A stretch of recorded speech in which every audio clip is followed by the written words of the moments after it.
অফিসে অপর্ণার সাথে খুনসুটিতে মাতল আর্য। পুরোটা জানতে ভিডিওটিতে লাইক দিয়ে চ্যানেলটা সাবস্ক্রাইব করে দেখতে থাকুন। রাতে অপর্ণা তার মা বাবাকে বলে যে আমার অফিসে কিছু কাজ আছে, আমাকে অফিসে যেতে হবে। এইটা শুনে তো অপর্ণার মা খুব রেগে যায়, বলে যে রাতের খাওয়ার সময় এখন, আর তুই কি বলছিস এখন অফিস যাবে, এটা কোনো কথা হলো? তখন অপর্ণা তার মাকে বলে অফিসে কিছু জরুরি কাজ আছে, তাই যেতে হবে। এই বলে অপর্ণা বেরিয়ে যায়। আর তার আগে মাকে বলে যায় আমি বাইরে কিছু খেয়ে নেব, তোমরা খেয়ে নাও। আর অপর্ণা অফিসে পৌঁছাতেই আর্যর ফোনে সিসিটিভি ফুটেজের একটা নোটিফিকেশান আসে। সেটা নিয়ে আর্য দেখতে পায় যে অপর্ণা অফিসে এসছে আর এফএমের সাথে কথা বলছে। আর মনে মনে ভাবতে থাকে অপর্ণা এই সময় অফিসে। অপর্ণা অফিসে এসে এইচএমকে বলতে থাকে, এফএম তুমি কি অফিসটা বন্ধ করছিলে? যদি বন্ধ করে দিয়ে থাকো প্লিজ আমার জন্য একটু খুলে দাও না গো। তারপরে এফএম গিয়ে অফিসটা খুলে দিলে অপর্ণা অফিসে গিয়ে কাজ করতে থাকে। তারপরে অপর্ণা কাজ করতে করতে ফাইল নিয়ে এদিক ওদিক করতে থাকে, সঙ্গে সঙ্গে ওর হাত থেকে ফাইলগুলো নিচে পড়ে যায়। আর তখনই পাশ থেকে এসে ফাইলগুলো ওঠাতে অপর্ণাকে সাহায্য করতে থাকে আর্য।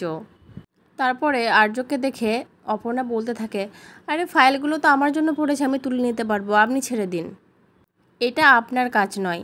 তখন আর্য বলতে থাকে, আমার অফিসেও এই সময় কাজ করাটা তোমার কাজ নয়, তাই না?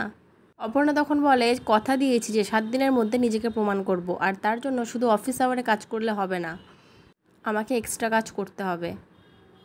তারপরে আর্য মুচকি এসে বলে আই সি।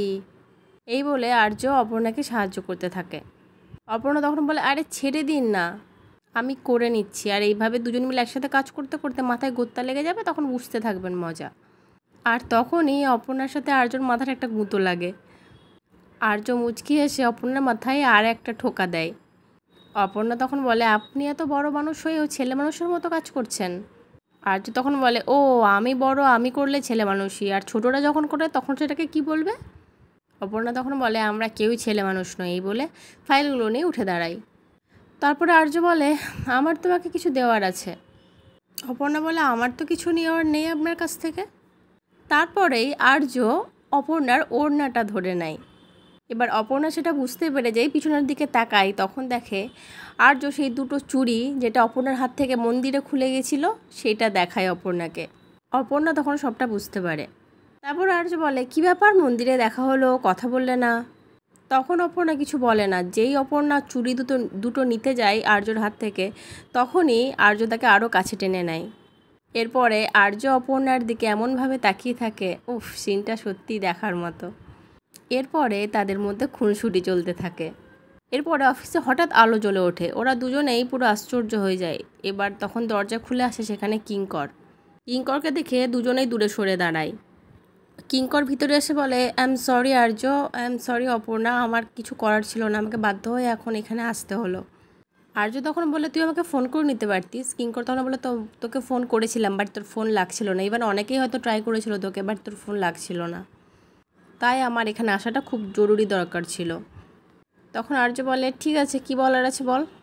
তখন কিঙ্কর জানায়, মীরার মা আর নেই, মীরার মা মারা গেছে।